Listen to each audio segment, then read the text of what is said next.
السلام علیکم ناظرین، آج کی کہانی ایک دلہن اور دولہے کے بارے میں ہے۔ کہانی دلچسپ اور سبق آموز ہے۔ ہم آپ کو مکمل کہانی سناتے ہیں۔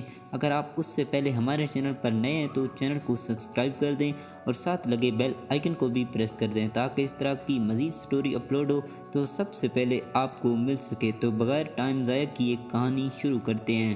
یہ چہرے پر بے چینی لیے بیٹی بالکل جلی لگ رہی تھی۔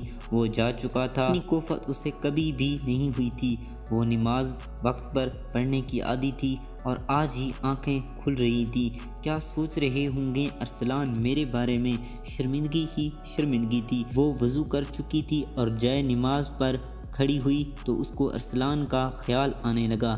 وہ خیال کو رد کر کے پھر سے نیت باندھنے والی تھی، اس کے پیچھے سے ارسلان کی آواز سنائی دی، فریہ! اس نے پیچھے مڑ کر دیکھا تو وہ دروازے پر کھڑا ہوا تھا۔ آپ نماز کے لیے نہیں گئے؟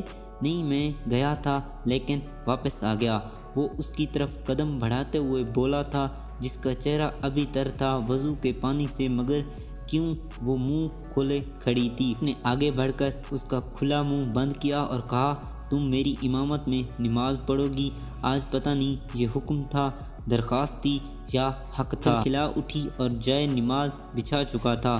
اس کی بیوی اس کے پہلو میں کھڑی تھی۔ عجیب شخص تھا نا کہ جس کے لیے ساری زندگی محبت کے لیے ترستی رہی، اس کے پہلو میں ہی نماز ادا کر رہی تھی۔ وہ دونوں اب نماز ادا کر رہے تھے۔ سلام پھیرا گیا تو چپ تھی، بالکل جیسے الفاظ ہی نہ تھے۔ اس کے پاس وقت کے رکنے کی التجا اس نے بے ساختہ کی تھی۔ اب تم میری امامت میں نماز پڑھو گی؟ وہ مسکرایا اور بیوی سر جھکائے کھڑی تھی جیسے ابھی رو پڑے گی۔ سورۃ العلم نشر کی تلاوت اور کمرے میں اس کی مدھم آواز اثر کر رہی تھی۔ وہ اپنے من چاہے شوہر کے ساتھ امامت کر رہی تھی۔ پھر سلام پھیرا گیا اور دعائیں مانگی گئیں۔ فرشتوں نے آمین قبول کر لیا تھا۔ اب وہ اپنی انگلیوں پر تسبیح کر رہا تھا۔